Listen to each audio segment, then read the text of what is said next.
నేనానందభరితుడనైతిని నీ చందనము జపు నీడలలో నేనానందభరితుడనైతిని బలురాకసి వృక్షపు గాయములు బలురాకసి వృక్షపు గాయములు ప్రేమాహస్తములతో తాకు ప్రభు ప్రేమాహస్తములతో తాకు ప్రభు నీ జనులను వృక్షపు నీడలలో నేనానందభరితుడనైతిని నీ జనులను వృక్షపు నీడలలో నేనానందభరితుడనైతిని నా హృదయపు వాకిలి తీరుమని పలుదినమును మంచులో నిలచితిని నా హృదయపు వాకిలి తీరుమని పలుదినమును మంచులో నిలచితిని నీ శిరము వానకు తడిసినను నీ శిరము వానకు తడిసినను నన్ను రక్షించుటకు వేచితివి నన్ను రక్షించుటకు వేచితివి నీ జనులను వృక్షపు నీడలలో నేనానందభరితుడనైతిని నీ జనులను వృక్షపు నీడలలో నేనానందభరితుడనైతిని ఓ ప్రియుడా నాతి సుందరుడా ధవళవర్ణుడా నాకతి ప్రియుడా ఓ ప్రియుడా నాతి సుందరుడా ధవళవర్ణుడా నాకతి ప్రియుడా వ్యసనాక్రాంతుడుగా మార్చబడి వ్యసనాక్రాంతుడుగా మార్చబడి నీ సొగసును నాకు నొసగితివి నీ సొగసును నాకు నొసగితివి నీ జనులను వృక్షపు నీడలలో నేనానందభరితుడనైతిని నీ జనులను వృక్షపు నీడలలో నేనానందభరితుడనైతిని నీ పరిమళ పుష్ప సుగంధములు నా రోత హృదయమును నింపినవి నీ పరిమళ పుష్ప సుగంధములు నా రోత హృదయమును నింపినవి ద్రాక్షారసధారల కన్నమరి ద్రాక్షారసధారల కన్నమరి నీ ప్రేమే ఎంతో అతి మధురం నీ ప్రేమే ఎంతో అతి మధురం నీ జనులను వృక్షపు నీడలలో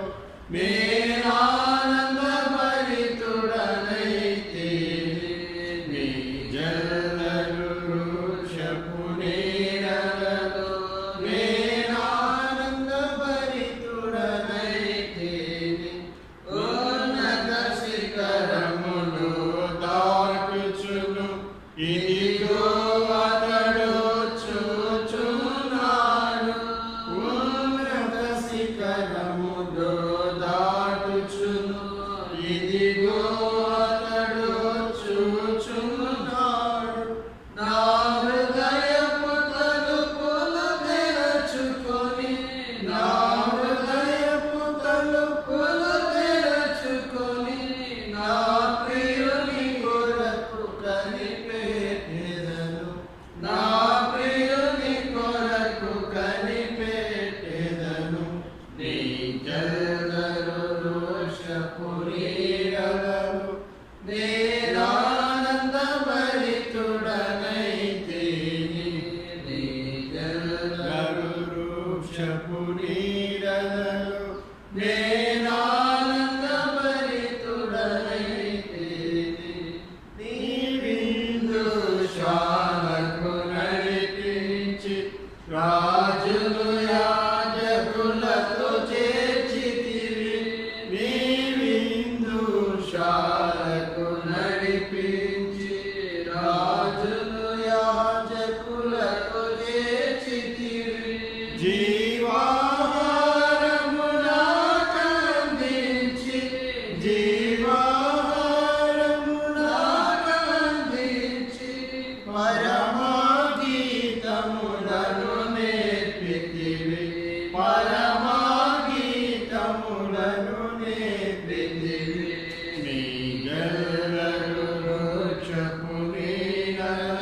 నేనానందభరితుడనైతిని నీ చల్లని వృషపు నీడలలో నేనానందభరితుడనైతిని. వార్షిక 150 చేస్తున్నది 151 చేస్తున్నది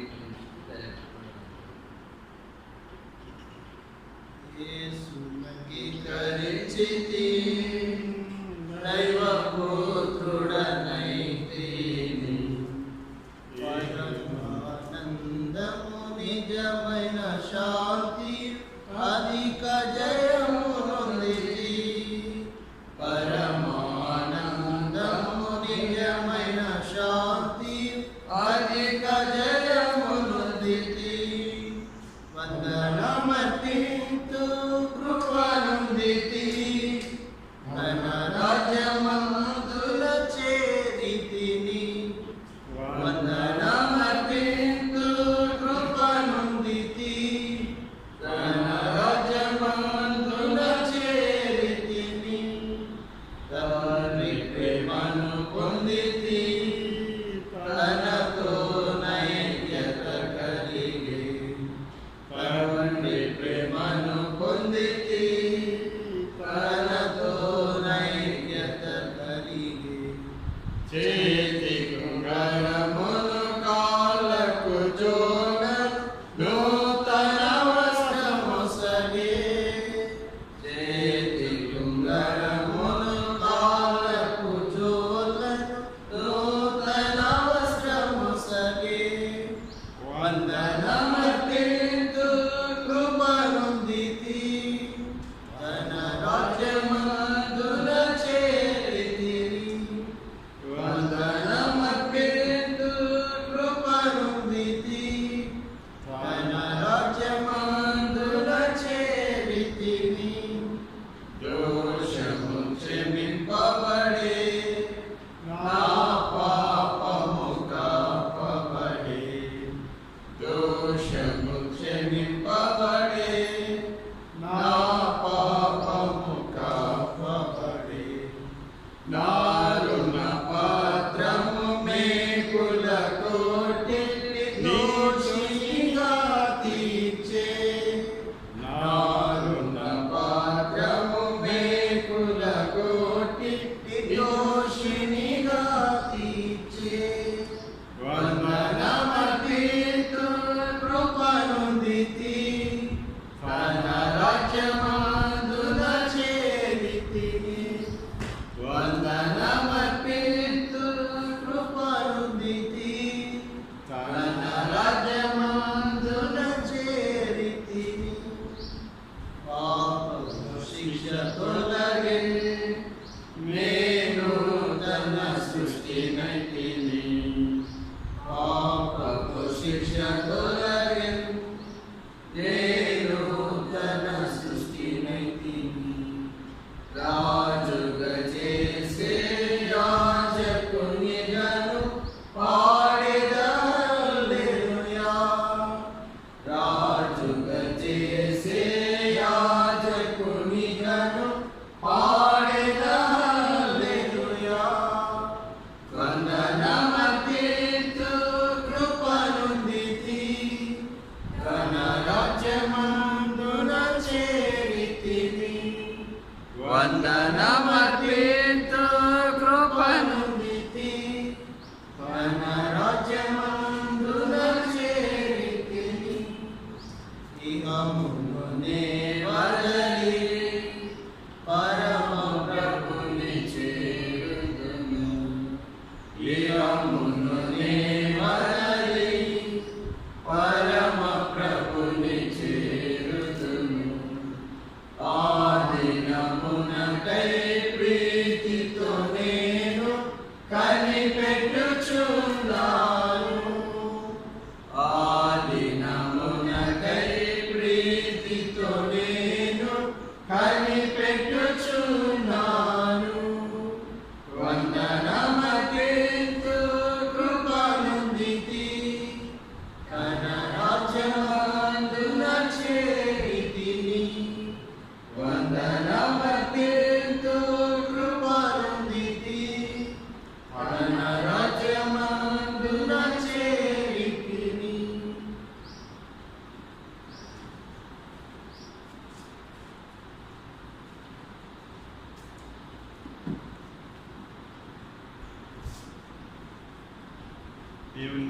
ఆరాధించక ముందు మనము కీర్తనలు 100వ అధ్యాయం, కీర్తనలు 100 చదువుతున్నామండి.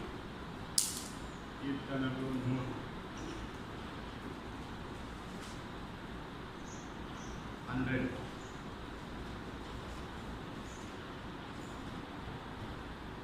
సమస్త దేశములారా యెహోవాకు ఉత్సాహధ్వని చేయుడి.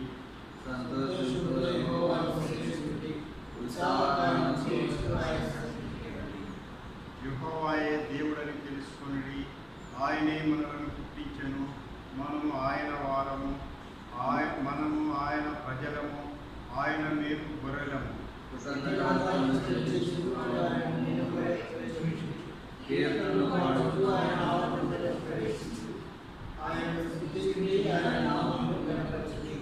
యెహోవా దయాళుడు, ఆయన కృప నిత్యముండును, ఆయన సత్యము తరతరములు ఉండును. ఎఫెసీయులకు రాసిన పత్రిక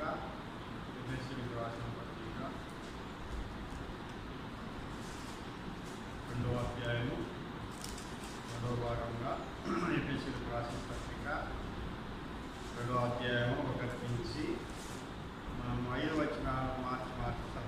1 నుంచి 5. మీ అపరాధముల చేతను పాపముల చేతను మీరు చచ్చిన వారైనగా ఆయన మిమ్మును క్రీస్తుతో కూడా బ్రతికించెను.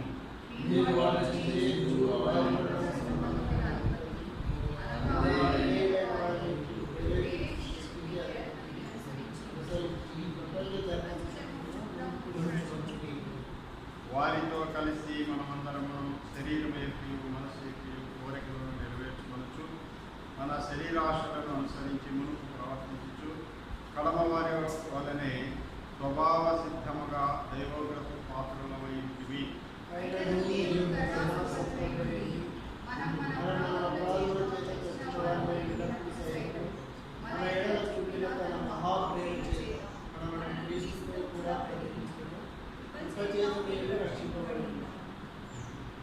దేవుని సహాయం నిమిత్తం ప్రార్థన చేసుకున్నామని. ప్రియగల మా తండ్రి, జీవం గల మా దేవ, యేసుక్రీస్తు నామమున బేజేలు ప్రార్థన మందిరంలో చేరి ప్రభా మిమ్మల్ని ఆరాధించిన ఇంటుగా అయినా ప్రభా నాతో మాట్లాడాలని పట్టుపండి.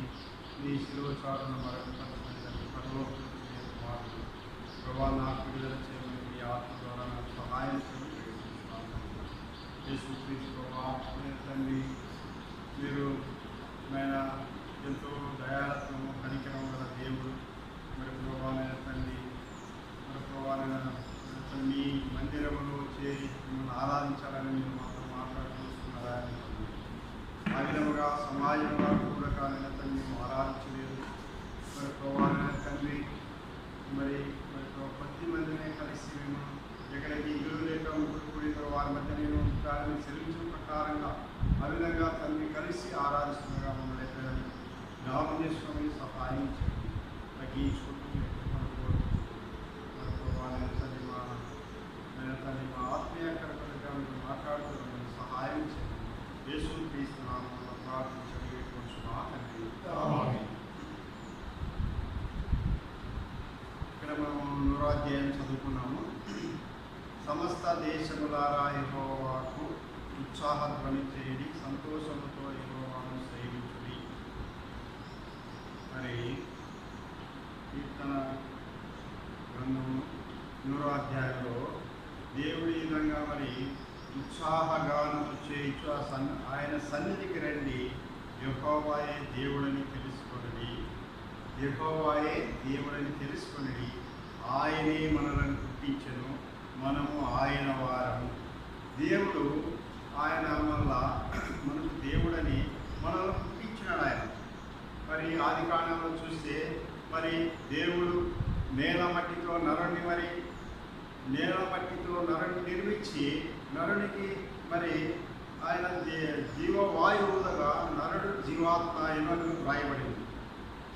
ఆ విధంగా మనలను పుట్టించెను దేవుడు. ఆ విధంగా మనలను పుట్టించెను, మనము ఆయన వారము, మనము ఆయన ప్రజలము. ఇప్పుడు ఆయన ప్రజలమై ఉన్నాం కాబట్టి సంతోషంతో యెహోవాను సేవించుడి అని చెప్తున్నాడు. సంతోషంతో కీర్తనలతో పాడుచు ఆయన ఆవరణంలో ప్రవేశించుడి.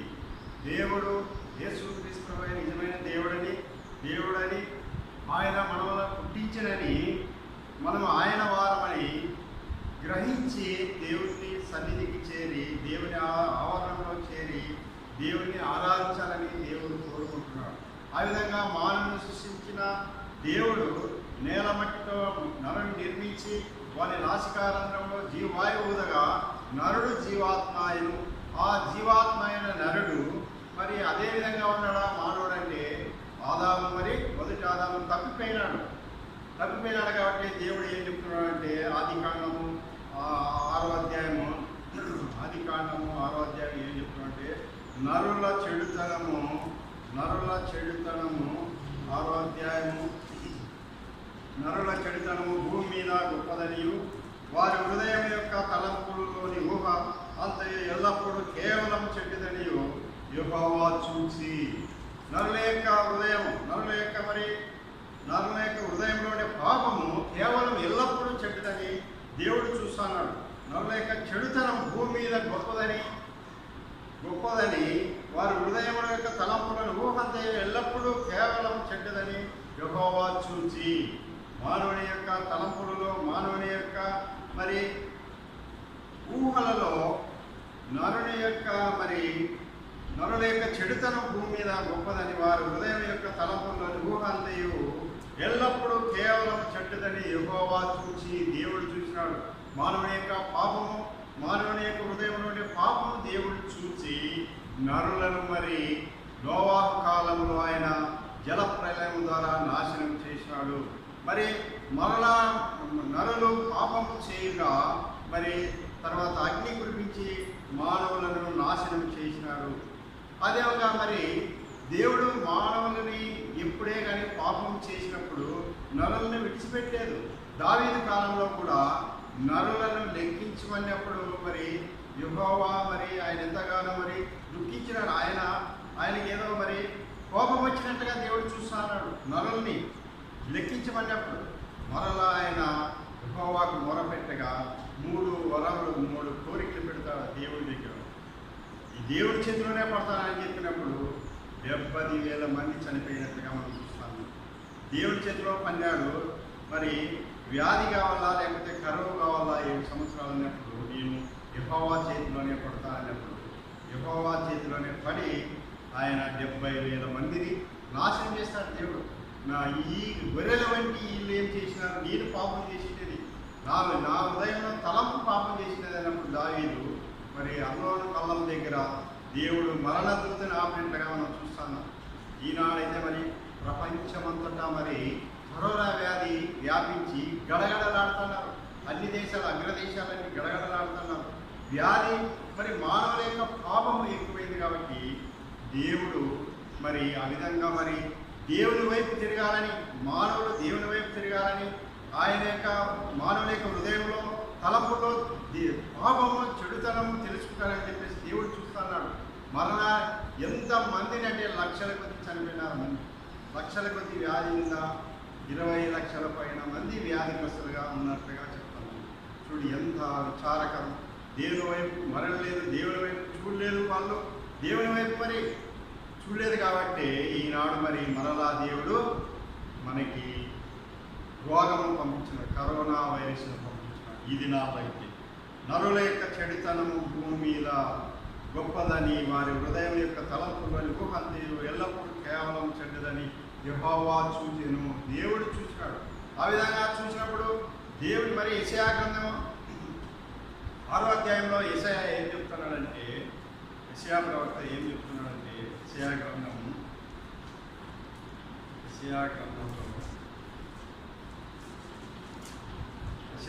6వ అధ్యాయం యెషయా గ్రంథం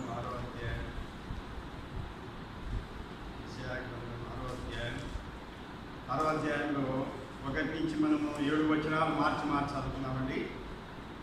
1 నుంచి మరి 6వ అధ్యాయం యెషయా గ్రంథం 6వ అధ్యాయం 1 నుంచి 7 వచనాలు మనం మార్చి చదువుకున్నాం.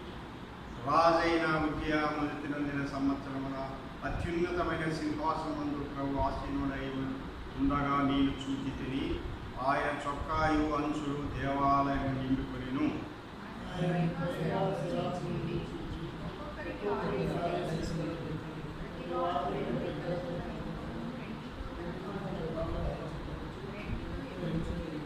వారు సైన్యములకు అధిపతి యెహోవా పరిశుద్ధుడు పరిశుద్ధుడు పరిశుద్ధుడు సర్వలోకము ఆయన మహిమతో నిండి ఉన్నదని గొప్ప స్వరముతో గాన ప్రతిగానములు చేయుచుండిరి.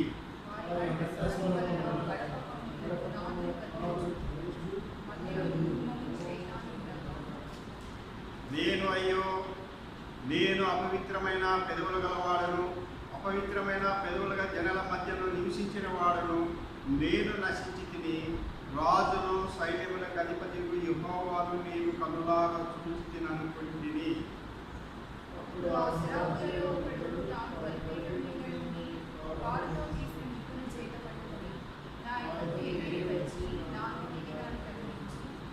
ఇది నీ పెదవులకు తగిలిన గనక నీ పాపమునకు ప్రాయశ్చిత్తమాయెను, నీ దోషము తొలగిపోయెను అనెను. యెషయా ప్రవక్త మరి పరిశుద్ధమైన దేవుని చూస్తున్నాడు. ఆయన మరి అత్యున్నతమైన సింహాసనాసీనుడైనగా దేవుని చూస్తున్నాడు. సింహాసనమున్న దేవుని చూసి, అయ్యో నేను అపవిత్రమైన పెదవుల గలవాడిని, అపవిత్రమైన జనాల మధ్య నివసించిన వాడిని, నేను నశించినే.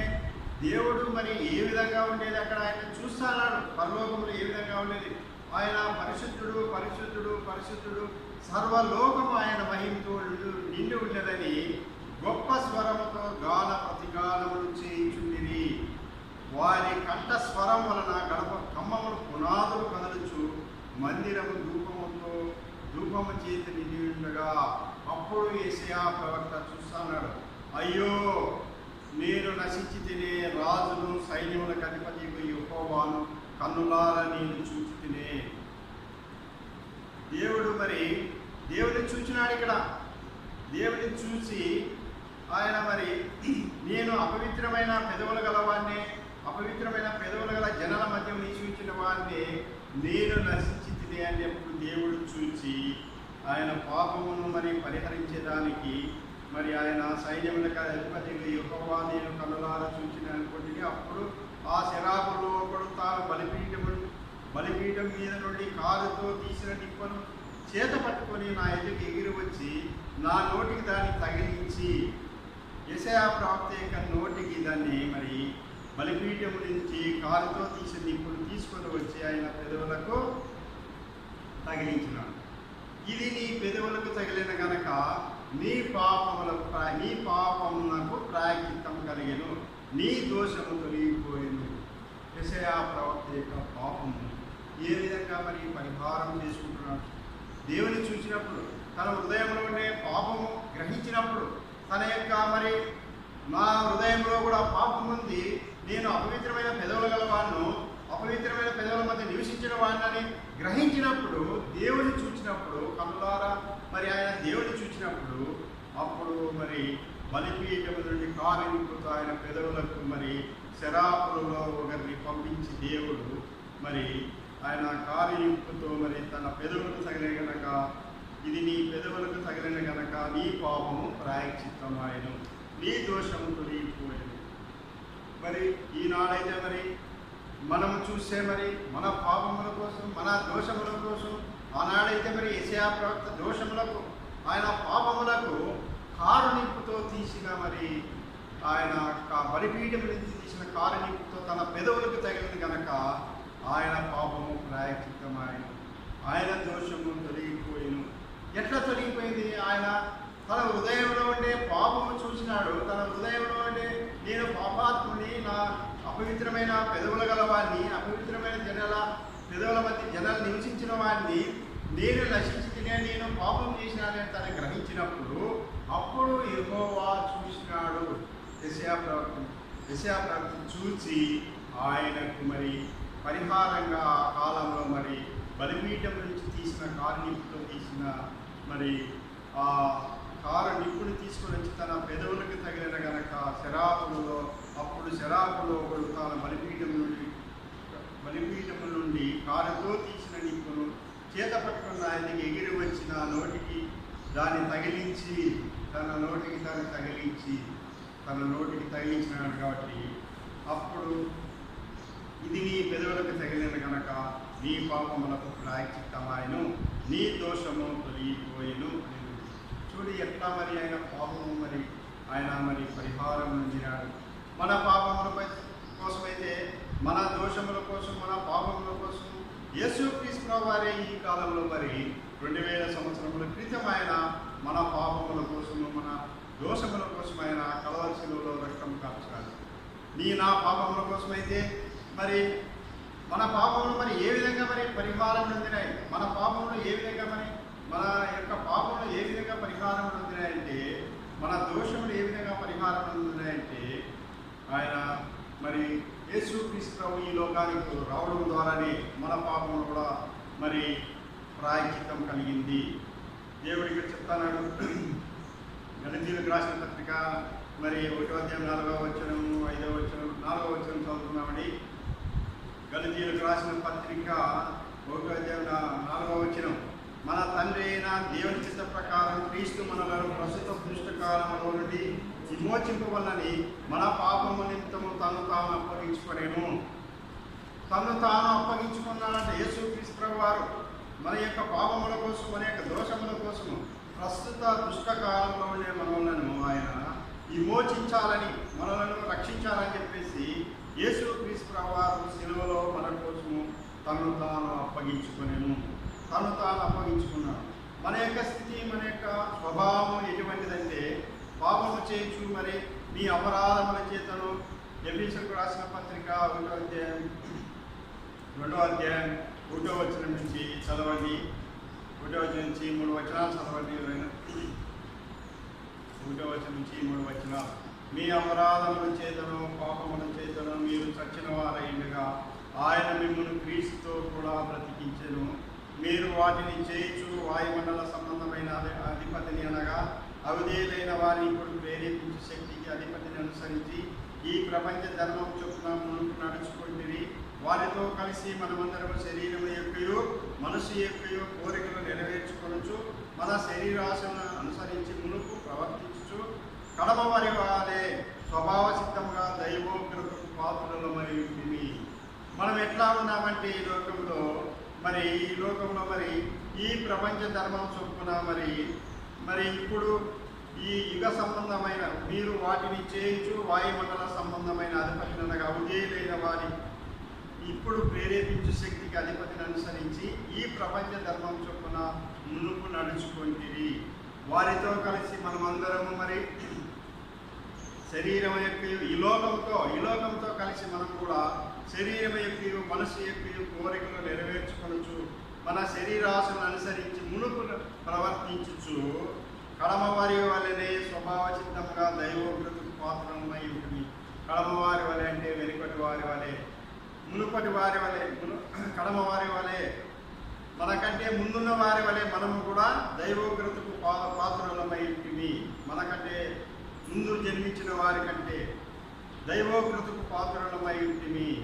కడమవారి వలె అంటే ఇతరుల వలె మనము కూడా వారి వలె మనము దైవోగ్రతకు పాత్రముగా ఉంటుంది. ఎట్లా మన శరీరం ఈ లోకంలో శరీరం యొక్క మనసు యొక్క కోరికలు నెరవేర్చుకొనొచ్చు మన శరీరాశను అనుసరించి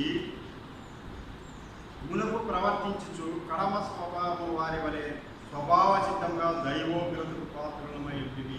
మనం స్వభావ సిద్ధంగా యొక్క అహంభావంతో దైవోగ్రతకు దేవుని ఉగ్రతకు పాత్రలమై ఉంటుంది.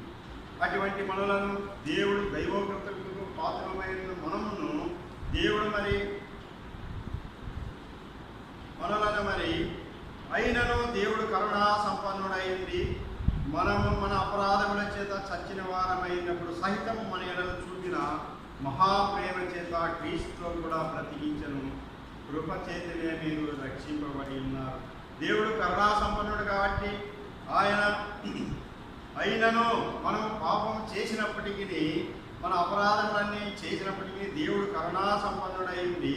మనము మన అపరాధముల చేత చచ్చిన వారమైనప్పుడు సైతము మన ఎడల తన మహాప్రేమ చూపి ప్రేమ చేత మనల్ని క్రీస్తుతో కూడా బ్రతికించెను.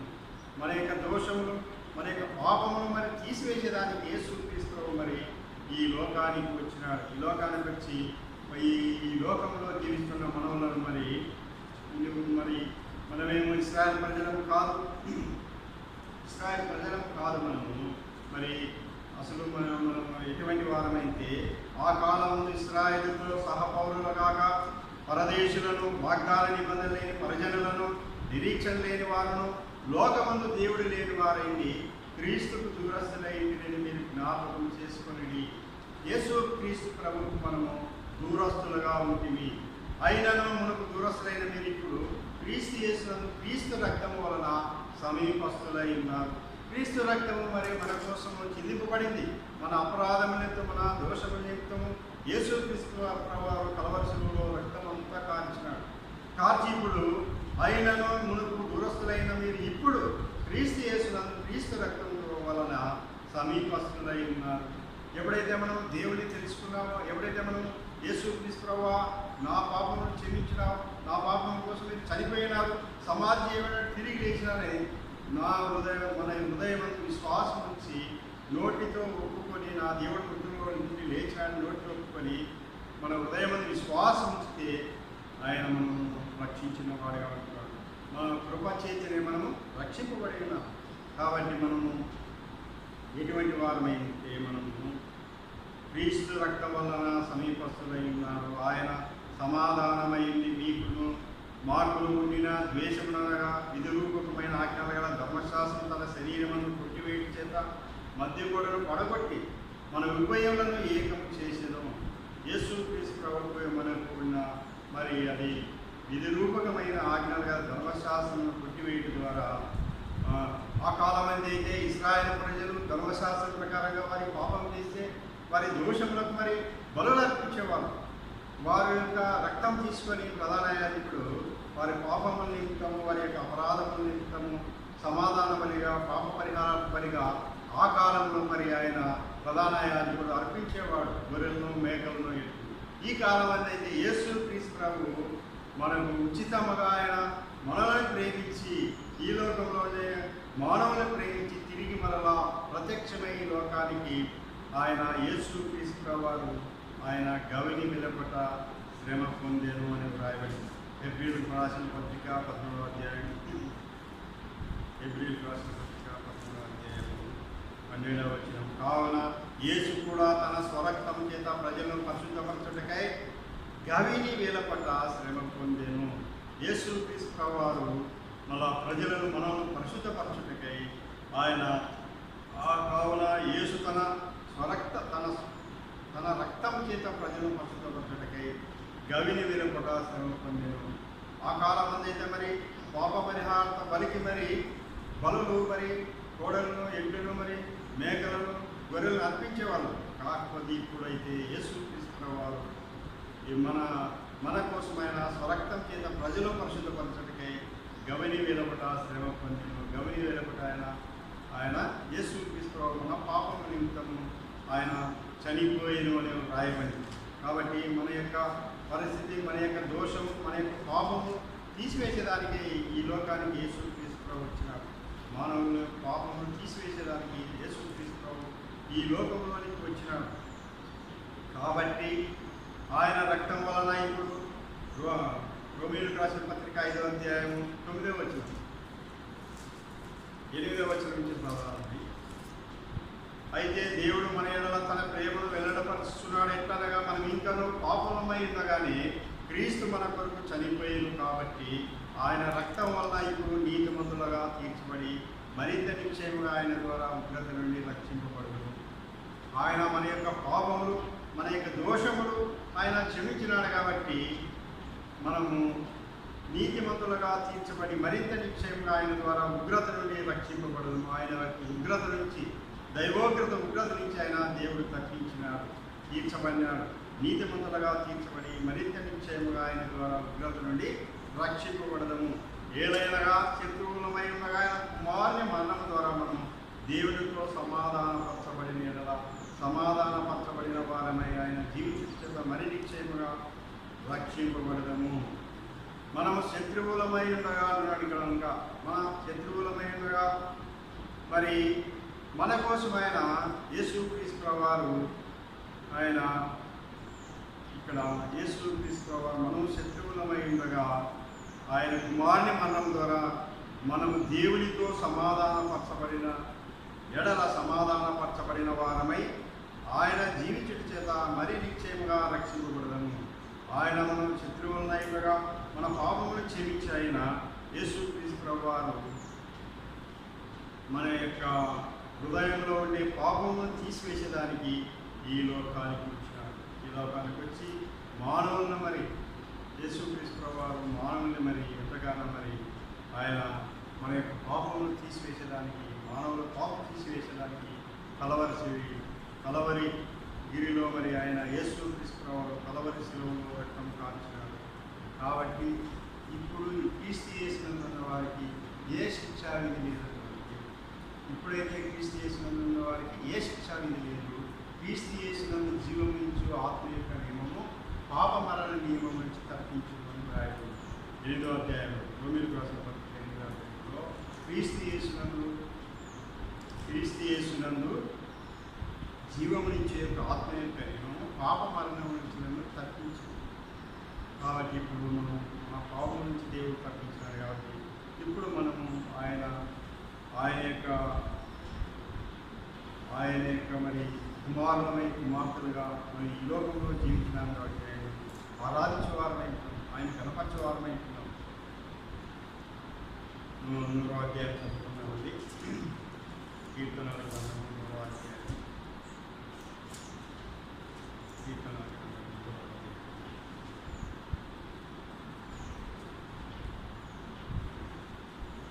9వ అధ్యాయము అందరం కలిసి 5 వచనాలు అందరం కలిసి సమస్త దేశములారా యెహోవాకు ఉత్సాహపడి సంతోషంతో యెహోవాను స్తుతించుడి. ఉత్సాహంగా ఉండి యెహోవాయే దేవుడు, ఆయనే మనల్ని పుట్టించును. మనం ఆయన ప్రజలము. ఆయన కృతజ్ఞతలు చెల్లించుతూ ఆయన కుటుంబంలో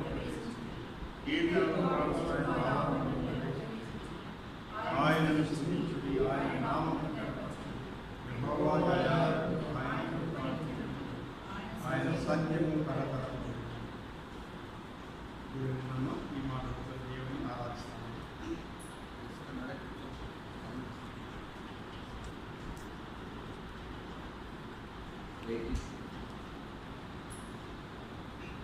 పాట సంఖ్య 83. క్రీస్తు యేసు దయలు ప్రభు నీవే సృష్టికర్తవు, నీవే మా రక్షకుడవా, నీ హల్లెలూయా పాడెదం. నీవే మా రక్షకుడవా, హల్లెలూయా పాడెదం. పాప జడానా జన్మించితివి, పేద గృహాల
చేర్చితివి ప్రియా యేసు దరికి చేర్చితివి ప్రియా యేసు దరికి చేర్చితివి దరికి చేర్చితివి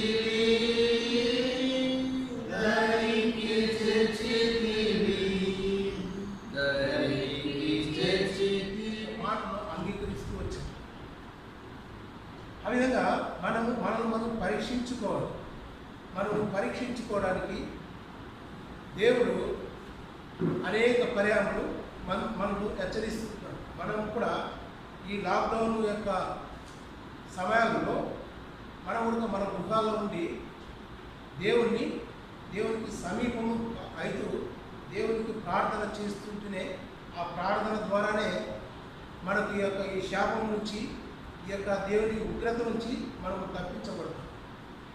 ఆ దేవుని ఉగ్రత మరి అనేక ప్రాంతాల్లో అనేక దేశాల్లో లోకమంతా ప్రపంచమంతా కూడా వ్యాప్తి చెందుతూ ఉంది. పాపము సమీపిస్తూ ఉంది. దేవుని యొక్క రాకడ సమీపం కాబోతుంది. ఈ పాపం కూడా వ్యాప్తి చెందుతూ ఉంది. అనేకులు మరి చనిపోయినట్టుగా మనము వార్తల్లో వింటానే ఉన్నాం. మనము కూడా దేవుడు ఆయన కృప వల్ల మనను జీవంతో ఉంచినాడు అంటే చూడండి, యెహోషువ గ్రంథము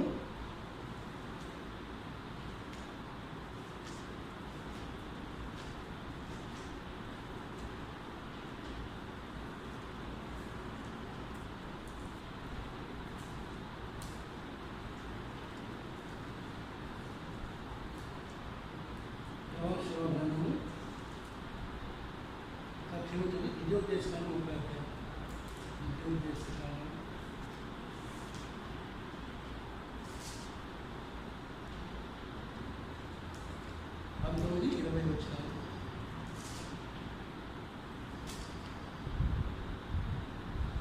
నేడు జీవము మరణమును ఆశీర్వాదమును శాపమును నేను మీ ఎదుట ఉంచి భూమి ఆకాశము మీ మీద సాక్షులుగా ఉంచుతున్నాను.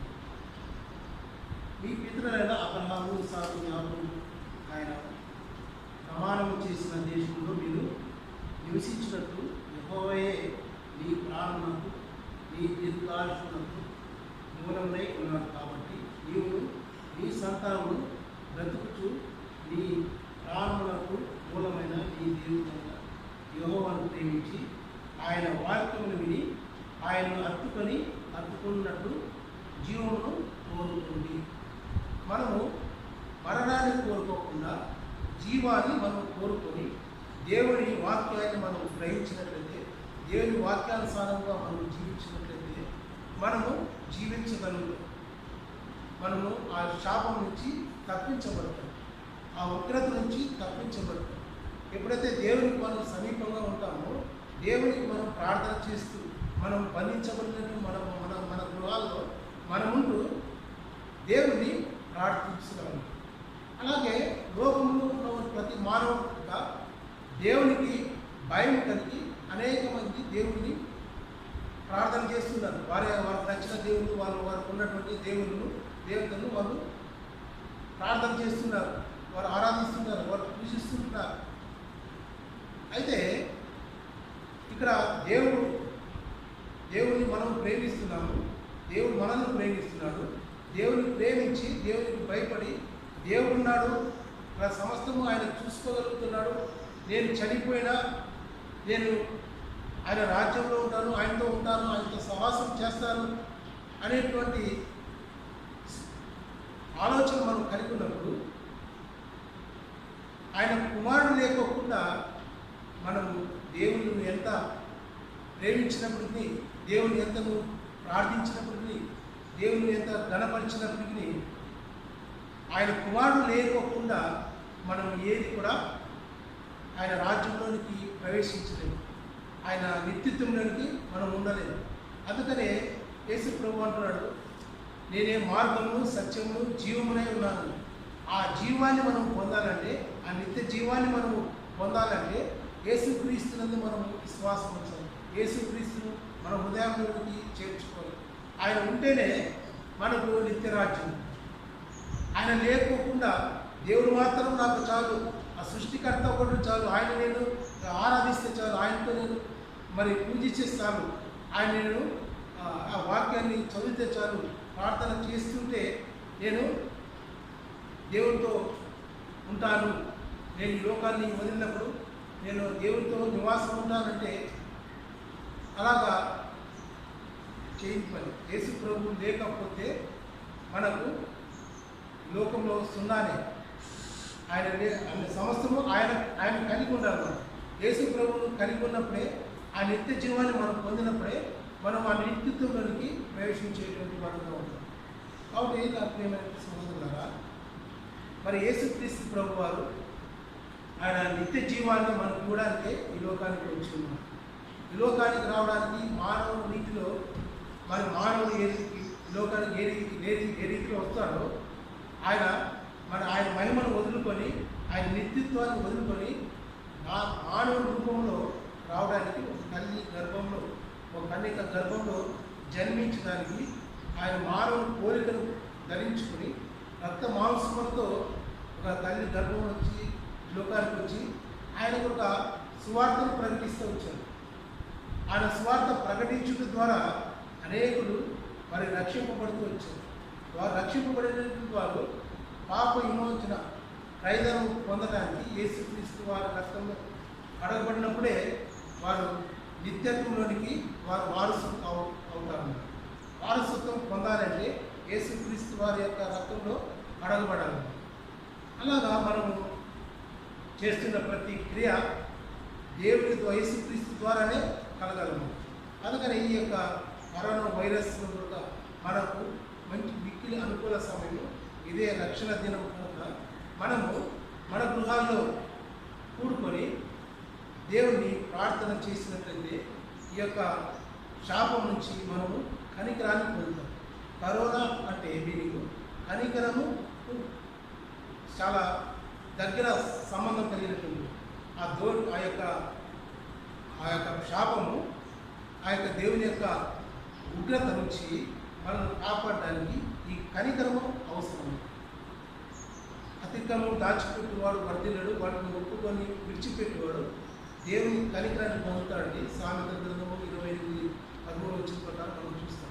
అక్కడ మనం కనికరాన్ని పొందితే దేవుని సమస్తము మన పట్ల చేయగలుగుతాడు.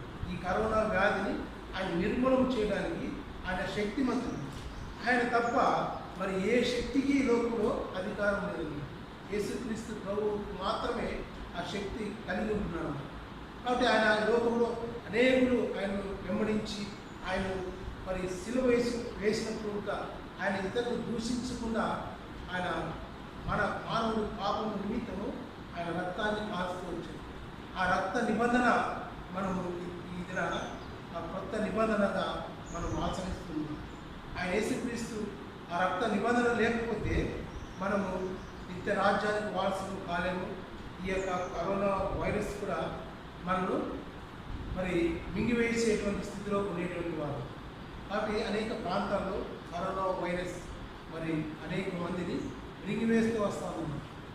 దాన్ని తప్పించుకోవడానికి దానికి మరి కావాల్సినటువంటి వైద్యం మరి ఎవరు కనిపెట్టలేని స్థితిలో ఉంటున్నారు. ఈ మధ్య ఏదో కొంతమంది చెప్తున్నారు, కానీ అది ఎంత మాత్రంగా అది కనిపించలేదు. అయితే ఏమైనప్పటికీ ప్రభు మనకు సహాయకుడు. ప్రభు కనికరాన్ని మనం పొందాలి. ఆయన కనికరం పొందడం ద్వారానే మనం ఈ వ్యాధి నుంచి తప్పించబడతాము. ఈ 40 దినాలు మరి బైబిల్లో చూసినట్లయితే మరి ఇశ్రాయేల్ ప్రజలు ఐగుప్తు దేశంలో నుంచి ఆ యొక్క ఉగ్రత నుంచి తప్పించుకోవడానికి మరి మరణదూత మరి వారి నుండి దాటిపోవడానికి, వారి గృహాలను దాటిపోవడానికి కూడా ఆ మరణదూత ఎవరైతే ఇంటి మీదకి వస్తుందో ఆ ఇంటి వారంతా కూడా మరణించేటువంటి స్థితిలో ఆ యొక్క శాపం వస్తుంది. చూడండి, నిర్మాకాండము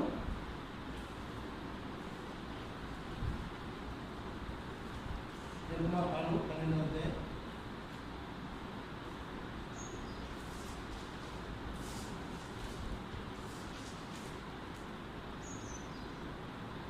13వ వచనం. మీరున్న ఇళ్ళ మీద మీరున్న ఇళ్ళ మీద ఆ రక్తము మీకు గుర్తుగా ఉండును. ఆ రక్తం మీకు గుర్తుగా ఉండును. నేను ఆ రక్తమును చూచి నేను ఆ రక్తమును చూసి మిమ్మల్ని నశింపచేయక మిమ్మల్ని నశింపచేయక దాటిపోయేదను. నేను ఐగుప్తు దేశమును పాడు చేయుచుండగా నేను ఐగుప్తు దేశమును పాడు చేయుచుండగా మిమ్మల్ని సంహరించుటకు తెగులు మీ మీదికి రాదు. తెగులు మీ మీదికి రాదు. ఈ తెగులు మన మీదికి రాకోకుండా మనము మన నిబంధన రక్తాన్ని యేసుక్రీస్తు వారి యొక్క రక్తం చేత మనము అడగబడినటువంటి వారుగా, ఆయన రక్తంలో మన పాప క్షమాపాన్ని పొందినటువంటి వారుగా మన మరి ద్వారములకు ఆ నిబంధన రక్తాన్ని నిలువుటకు అడ్డము వాక్యములకు ఆ రక్తాన్ని పూసుకుంటే ఆ యొక్క మరణదూత మన ఇంటిని దాటిపోయే విధంగా మరి దేవుడు కొన్ని సూచనలు ఇశ్రాయేలు ప్రజలకు ఇస్తూ వచ్చారు.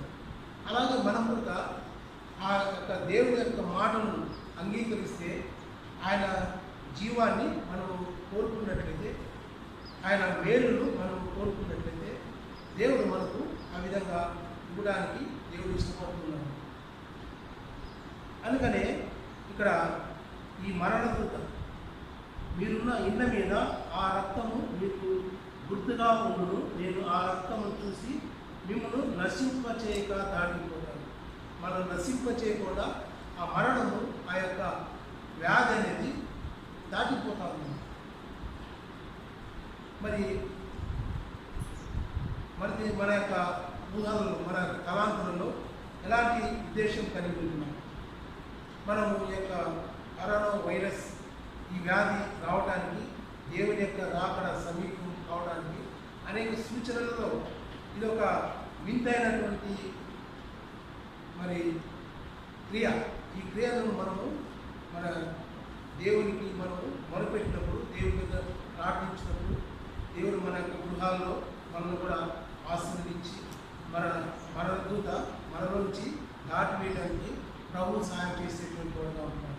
ఆ రీతిగా మనము మరి గమనించినట్లయితే మరి చూడండి, ఎబ్రిల్ రాసిన పత్రిక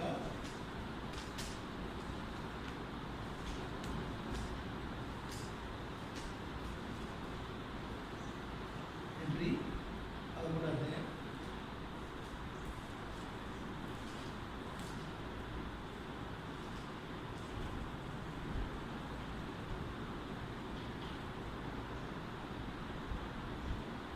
7వ వచనం 11.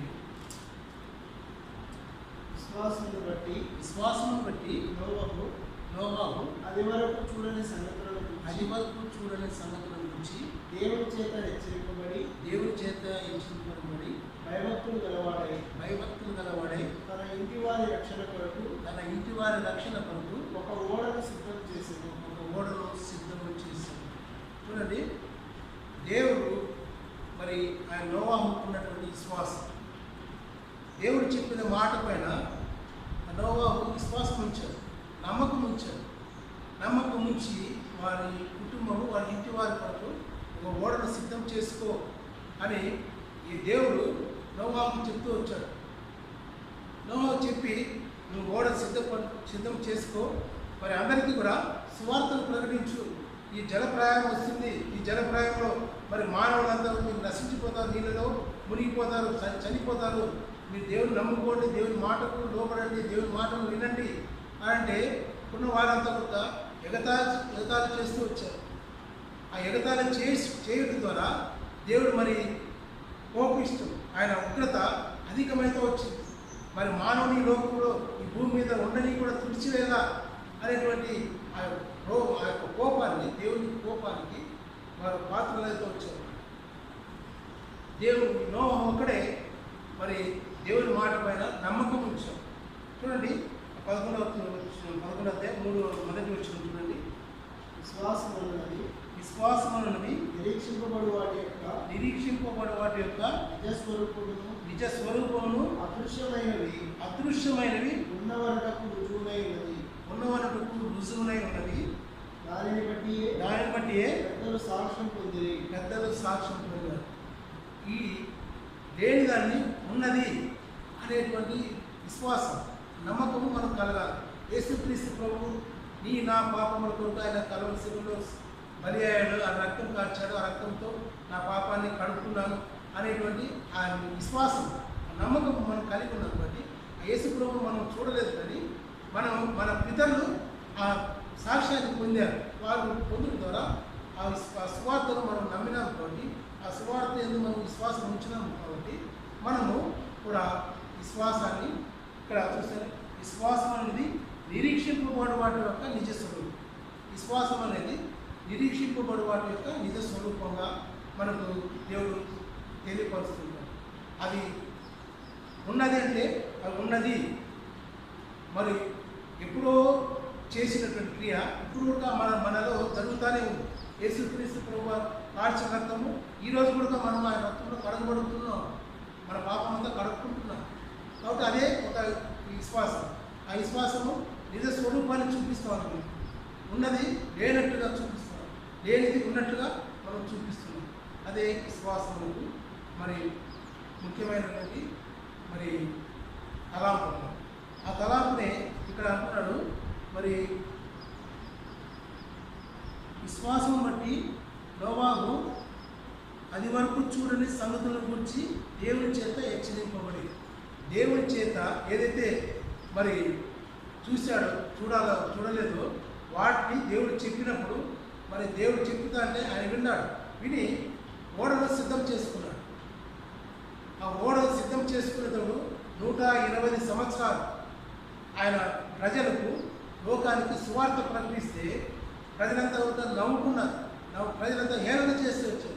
ఏంది వర్షం అంగాప్పుడు స్టార్ట్ లేదు, వర్షం ఎలా ఉంటుందని వారు వచ్చారు. జలప్రాయం వస్తుందంటే వారికి ఆ అర్థం కాక దేవుని ఉగ్రత అనేది లోకం మీద దిగి వస్తుంది అనేసి ఆ గ్రహింపు లేక హేళన చేస్తుంది. ఈ మధ్య కాలంలో కూడా మనం అనేక ప్రాంతాలకు వెళ్ళి సువార్తలు యేసుక్రీస్తు ప్రభువు చెప్తా ఉంటే అనేకులు మరి మతానుమానులు వచ్చి అడ్డగించి మరి నానా విధాలుగా మరి హేళన చేస్తున్నారు. నానా విధాలుగా మరి కరపత్రాలు చింపేస్తూ ఉంటున్నారు, మరి దూషిస్తూ ఉంటున్నారు. ఇలాంటి సమయాలు కూడా మనము దేవుడు మరి మహిమ పొందడానికి దేవుని యొక్క స్వార్థను మరి ఎక్కడ కూడా మరి బంధించబడుకోకుండా వాటిని మరి ముందుకు కొనసాగించుకోవడానికి అనేక మంది సేవకులు మరి ఆయన ఏర్పరచుకున్న ప్రజలందరూ కూడా ఎంతో ప్రయాసతో మరి సువార్త ప్రకటిస్తుంటున్నారు. సువార్త ఎక్కడ కూడా మరి బంధించబడలేదు. కానీ ఈ యొక్క కరోనా వైరస్ సమయంలో కొన్ని చోట్ల ఆగిపోతూ వస్తుంది. మందిరాలు కూడా కొన్ని నిలబడిపోయాయి. అందుకని మనం కూడా అక్కడ కూడుకొని కొద్ది మంది మాత్రం కూడుకొని ప్రభువును ఆరాధిస్తున్నాం, ప్రభువును మహిమపరుస్తున్నాం. కానీ ఆయన యొక్క స్వార్థ, ఆయన యొక్క మాటలు ఎక్కడ కూడా ఆగిపోలేదు. సాతాను ఎన్నో మరి ఆలోచనలతో ఈ యొక్క దేవుని బిడ్డలను మరి ఎలాగో మరి పడద్రోయాలి అని ఆ యొక్క సంకల్పం కలిగి ఉంటుందో వాటిని నశింపచేయడానికి యేసుక్రీస్తు ప్రభువు యొక్క శక్తివంతుడైంది. మరి ఆ యొక్క కరోనా వైరస్ మరి మన దేశంలో ఎక్కువ వ్యాప్తి చెందుకోకుండా సహాయపడుతుంటున్నాము. అలాగే మనం చూసినట్లయితే చూడండి, ఆది కాండము 1వ అధ్యాయము 8 మాటలు మనం గమనిస్తాం.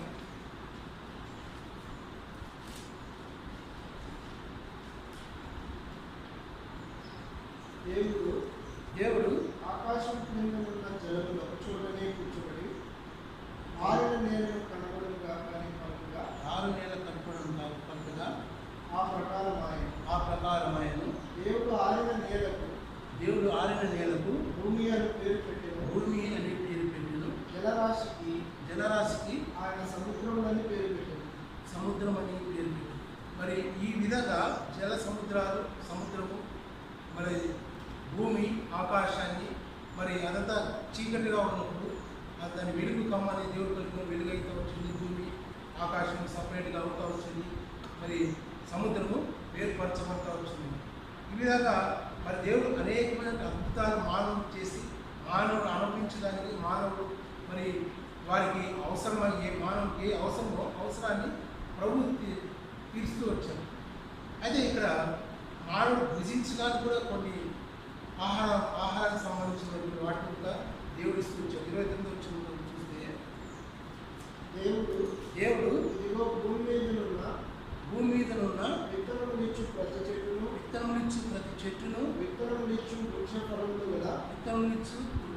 గల ప్రతి వృక్షమును మీకు ఇచ్చున్నాను అవి మీకు ఆహారమగును. వృక్షము విత్తనాలు ఇచ్చే వృక్షాలన్నీ కూడా మనకు ఆహారం ఇవ్వడానికే వాటి యొక్క గింజలు విత్తనాలు మనము భుజించి మన శరీరాన్ని పోషించుకోవడానికి ప్రభు వాటిని ఇస్తూ వచ్చారు. అట్లా వృక్ష ఫలాలు, ఆ ఫలాలు కూడా మరి ఏదైనా తోట వేసి ఆ తోటలో వారు తినడానికి యొక్క ఫలాలు కూడా ప్రభు మనకి ఇస్తూ వచ్చారు. అలాగా మానవుడు జీవించడానికి మానవుడికి కావాల్సిన అవసరాలన్నీ కూడా దేవుడు ఇస్తూ ఉంటే మరి దేవునికి మరి కోపం పుట్టించేటువంటి వారుగా మానవుడు తన ఇష్టానుసారమైన జీవితాన్ని జీవిస్తూ లోకంలో వారు చేయని పాపమంటూ లేనటువంటి స్థితిలో ఉంటూ పాపం చేస్తున్నప్పుడు దేవుడు ఎంత తన హృదయంలో నొచ్చుకుంటూ వచ్చాడు. నొచ్చుకుని వారిని నేను ఎందుకు సృష్టించాను, వారిని తుడిచివేద్దాం, భూమిలో లేకోకుండా చేయాలనిపిస్తే ఆయన చేసి మరి పశ్చాత్తాపంతో వచ్చాడు. ఒక నిబంధన చేశాడు. మానవుడు జీవరాశిలో భూమి మీద ఉన్నటువంటి వారిని నేను తుడిచివేయను అనేటువంటి ఒక ప్రణాళిక దేవుడు తీసుకొని వాటిని నిర్మూలన చేస్తూ వచ్చాడు. అలాగే మనము చూస్తే మరి చూడండి, యోషోగ్రంథము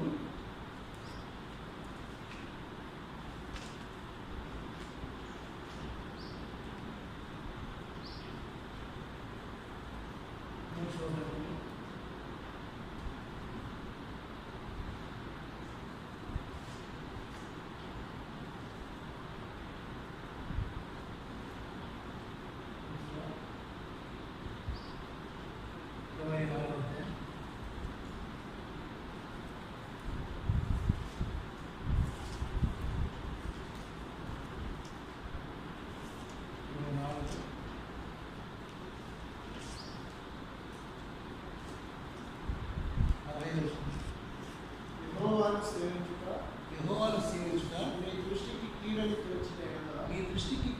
తోచినట్లుగా మీరు ఎవరిని సేవించదురో అది అతన్ని మీ పితరులు సేవించిన దేవతలను సేవించదురో అమోరీయుల దేశమున మీరు నివసించుచున్నారే వారి దేవతలను సేవించదురో నేడు మీరు కోరుకున్నది మీరెవరిని సేవించకోరినను నేను నా ఇంటి వారును యెహోవానే సేవించదనని అనెను. ఈ మరి యెహోషువ చెప్తున్న మాట, నేను నా ఇంటి వారు యెహోవానే సేవిస్తాను. మీరు మీ పితరులు ఏ దేవతలైతే కోరుకొని వాటికి మీరు సేవిస్తున్నారో వాటికి మీరు చేస్తే నేను యెహోవానే సేవిస్తాను. నేను నా ఇంటి వారు యెహోవానే సేవించను. చూడండి ఎంత ప్రీతికరమైన మాట. మరి ఇన్ని దేవతలు ఉండొచ్చు, వారిలో లేనటువంటి సత్యము, వారిలో లేనటువంటి జీవము యేసుక్రీస్తు ప్రభువులో మరి ఆ నిత్య జీవం ఉంది కనుకనే ఆ నిత్య జీవాన్ని మనము పొందడానికి, ఆ నిత్యత్వంలో ఎల్లకాలము ఆయనతో ఉండడానికి ఆయనను సేవిస్తే మనం కూడా మన నిత్య జీవాన్ని మనం పొందేటువంటి వారుగా ఉంటాం. కాబట్టి యోషువ అంటున్నాడు, మీరెవరిని సేవించదో కోరుకును, నేను నా ఇంటి వాళ్ళను యెహోవాను సేవించదు అని చెప్తున్నాడు. యెహోవాను సేవించుటలో ఎంత ఆనందం ఉంటుందో, ఎంత ఆదరణ ఉంటుందో, ఎంత ప్రేమ ఉంటుందో మనం చూస్తూ ఉంటాం. ఆయన ప్రేమించిన వారు నశించిపోకుండా మరి నిత్య జీవాన్ని పొందినటువంటి వారుగా ఉంటున్నారు. దేవుని వాక్యము మరి వినుట ద్వారా మన గృహాల్లో ఉండి ఈ యొక్క దినాలలో అనేక పర్యాలు వాక్యాన్ని ధ్యానిస్తూ ఉంటే ప్రభు మనకు ఎంత ఉత్సాహాన్ని కలిగిస్తుంటున్నాడు చూస్తాం, గమనిస్తూ ఉంటున్నాం. ఈ దినాలు కూడా ప్రభు మన కొరకే ఈ యొక్క కరోనా వైరస్ రప్పించడము ఒక మటుకు మంచిదే అనిపిస్తూ ఉంది. ఎందుకంటే దేవునితో మన సవాసం కలిగి ఉండటానికి మనం ఏకాంతంగా ప్రభువును మరి ధ్యానిస్తుంటున్నప్పుడు ప్రభు మీద మన ధ్యానం పోయినప్పుడు, మన తలాకు పోయినప్పుడు ప్రభు అనేక పర్యాలు మనతో మాట్లాడుతూ వస్తారు. మన యొక్క జీవిత విధానాన్ని, మన కుటుంబ విధానాన్ని, మనం ఎలాగా జీవించాలో, మన యొక్క గత జీవితం ఎలా ఉందో, ముందు జరగబోయే జీవితం ఎలా ఉంటుందో, మరి లోకం ఎలా ఉండిందో, ఇప్పుడు ఎలా ఉంటుందో, ఇవన్నీ కూడా ప్రభు మనతో మాట్లాడుతూ ప్రతి దానికి ఆయన సమాధానం ఇస్తూ ఉంటున్నాడు. ఏది కూడా ఆయన దాచిపెట్టేటువంటి వాడు కాదు. ఆయన ఎందుకు మనం విశ్వాసం ఉంచితే చాలు, ఆయన ప్రతి ఒక్కటి కూడా మనకు తెలియపరుస్తాడు. ఏది కూడా ఆయన ఇది మీకు అవసరం లేదు అనేటువంటి వాడు కాదు. అందుకనే మరి దావీదు అంటున్నాడు, ఆయన ఉదయాంతరంగాన్ని నువ్వు పరిశీలించింది. చూడండి దావీదు రాసిన కీర్తనలు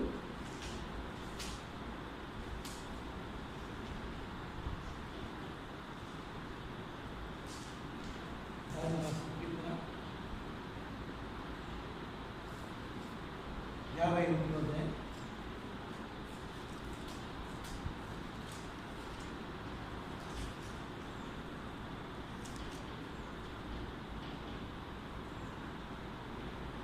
మొదటి నుంచి 5 వచనాలు. దేవా నీ కృప చొప్పున నన్ను కరుణింపుము. దేవా నీ కృప చొప్పున నన్ను కరుణింపుము. నీ వాత్సల్య బాహుళ్యం చొప్పున నీ వాత్సల్య బాహుళ్యం చొప్పున నా అతిక్రమములను తుడిచివేయము. నా అతిక్రమములను తుడిచివేయము. నా దోషము పోవునట్లు నన్ను బాగుగా కడుగుము. నా పాపం పోవునట్లు నా పాపము పోవునట్లు నన్ను పవిత్రపరచును. నా అతిక్రమములు నాకు తెలిసే ఉన్నవి. నా పాపం ఎల్లప్పుడూ నా ఎదుట ఉన్నది. నీకు కేవలము నీకే విరోధముగా నేను పాపం చేస్తున్నాను. నీ దృష్టి ఎదుట నేను చెడుతనం చేసి ఉన్నాను. కావున ఆజ్ఞ ఇచ్చినప్పుడు నీవు నీతిమంతుడుగా అనకూడదు. తీర్పు తీర్చినప్పుడు నిర్మలుడుగా అనకూడదు. నేను పాపంలో పుట్టినవాడను. పాపంలోనే నా తల్లి నన్ను గర్భం ధరించను. నీవు అంతరంగంలో సత్యం కోరుచున్నావు. అంతరమున నాకు జ్ఞానం తెలియజేయను. అంతరంగంలో నాకు జ్ఞానం తెలియజేయను. నా అంతరంగంలో సత్యము కోరుచున్నాడు.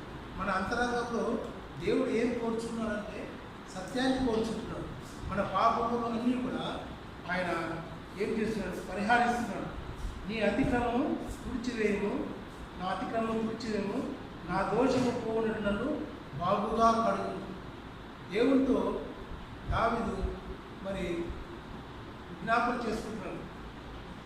నా దోషము పోవునట్లు నన్ను బాగుగా కడుగు. నా పాపము పోవునట్లు నన్ను పవిత్రపరచు. నా అతిక్రమములు నాకు తెలిసే ఉన్నవి. మన అతిక్రమాలు మనకు తెలుసు, కానీ వాటిని మనము ఒప్పుకోకుండా, వాటిని విడిచిపెట్టుకోకుండా దేవునికి మరి ఎంతగానో మనము కోపం తెప్పించేట్టుగా ఉంటుంది. అందుకనే ఈ యొక్క వ్యాధి ఈ లోకానికి దేవుడు విడుదల చేశాడు. కాబట్టి మనము ఆ మార్గంలో మనం వెళ్ళకుండా ఉండాలంటే ఆదికాండము 3వ అధ్యాయం, ఆదికాండము 3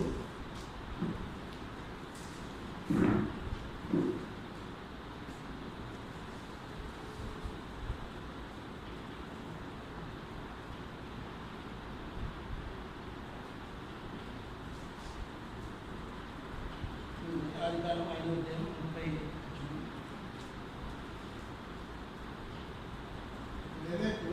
లేవీకు నోవాహును కలిగిన తర్వాత 190 ఏళ్ళు 95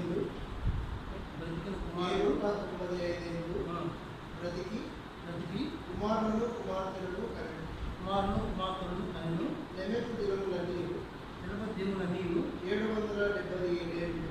777 అంటే మానవుడు 770 ఏళ్ళు బ్రతికిన నోవాహు మరి ఇప్పుడు మానవుడు బ్రతుకు దినాల సంవత్సరాలు ఏంటంటే 70 సంవత్సరాలు, అంటే అధిక బలం ఉంటే 80 సంవత్సరాలు బ్రతుకుతాడు. మరి బైబిలే చెప్తా ఉంది. మా మానవుడు అప్పట్లో దేవుడికి భయపడుతున్నటువంటి, దేవుని మాట వినేటటువంటి, దేవునికి మాటను దాన్ని బట్టి అది నెరవేర్చబడుతూ వచ్చేది. ఎంత శ్రమ ఉన్నప్పటికీ, ఎంత శోధన వచ్చినప్పటికీ దేవుడు చెప్పిన మాటను మరి సంపూర్ణంగా నెరవేర్చేటువంటి వారు. ఇప్పుడైతే మన ఇష్టానుసారంగా మనం చేస్తూనే ఉంటున్నాం. పాపాన్ని చేస్తున్నాం. దేవుడు ఎన్నిసార్లు హెచ్చరించినప్పుడు ఆ హెచ్చరికలకు మనము లోపడలేదన్నమాట. ఆ హెచ్చరిక మనము భయపడడం లేదు. కాబట్టి ఈ యొక్క శాపాన్ని మనము పొందినటువంటి వాళ్ళగా ఉంటాం. కనుక మనము మన మధ్యలో ఉంచబడిన బలం చూద్దాం. అపోస్తలుడైన పౌలు కొరింథీయులకు రాసిన పత్రిక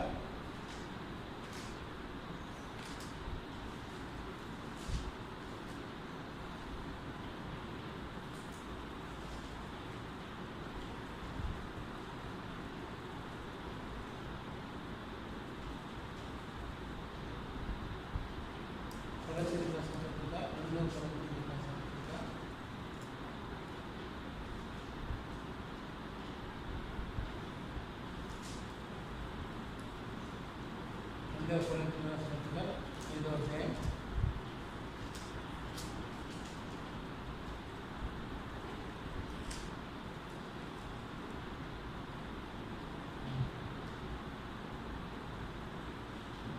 2 కొరింథీయులకు రాసిన పత్రిక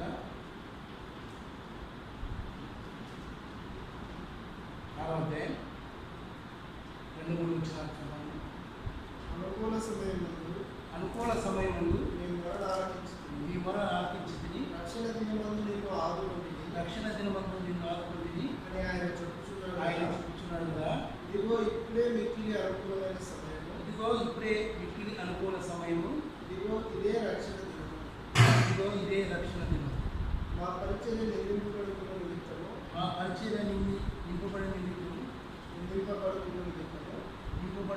నిమిత్తము, ఏ విషయంలోనైనా అభ్యంతరం నీరు కలగజేయక శ్రమలైనను ఇబ్బందులైనను ఇరుకులైనను దెబ్బలైనను చెరసాలలోను అల్లరులలోను ప్రయాసములను జాగారములను ఉపవాసములను మిగుల ఓర్పు గలవారే పవిత్రతతోను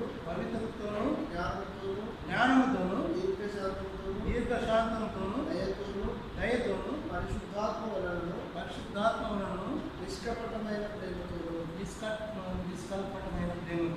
సత్యవాక్యము చెప్పుట వలనను దేవుని బలం వలనను కుడి ఎడమల నీతిని ఆధారం కలిగి ఘనత ఘనతలను సుకీర్తి దుష్కీర్తులను దేవుని పరిచారకులమై ఉండి అన్ని స్థితులలో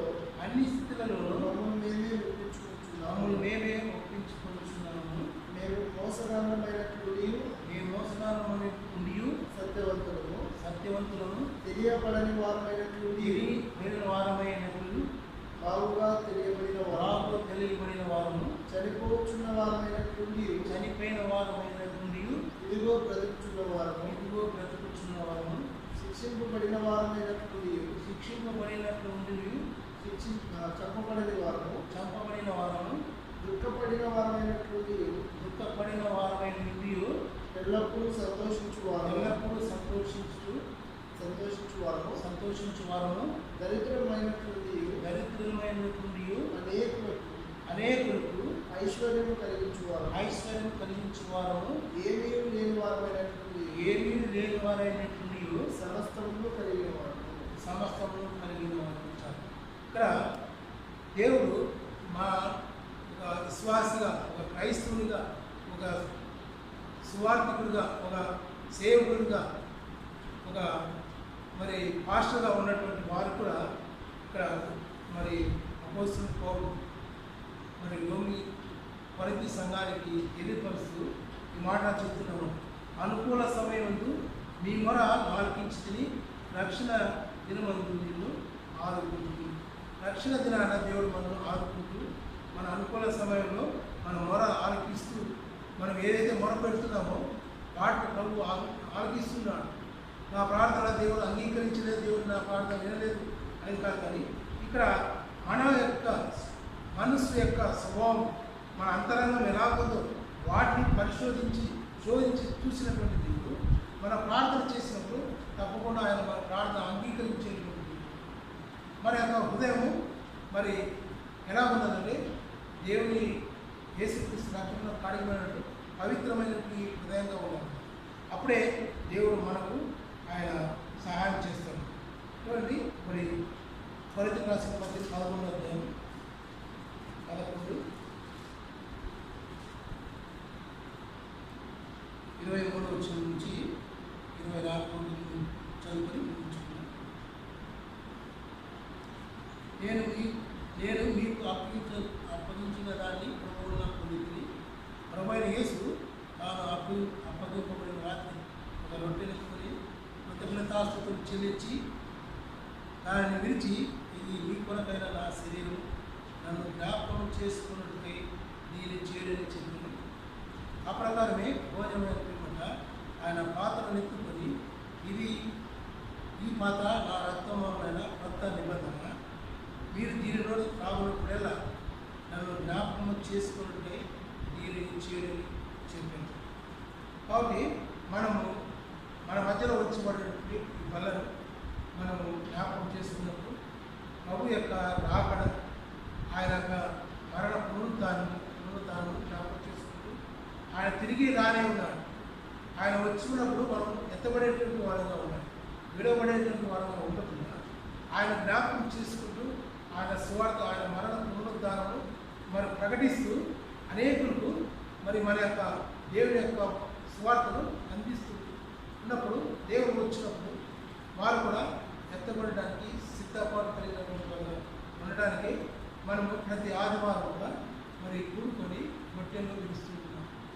ఈ రొట్టె విలువలో ప్రాముఖ్యమైనటువంటి ఒక తలాంపు ఏమంటే ప్రభువు మనము ఆయన దర్శిస్తున్నాం, ఆయన సమీపంలో ఉంటున్నాం.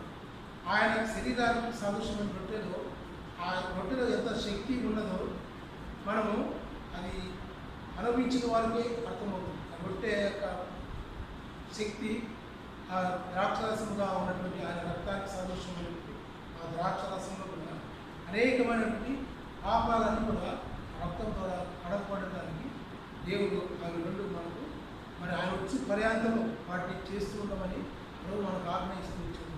ఆ రీతిగా ప్రభు మనకు సహాయం చేసి మరి దేవుడి వాక్యాన్ని గురించుకుంటారు.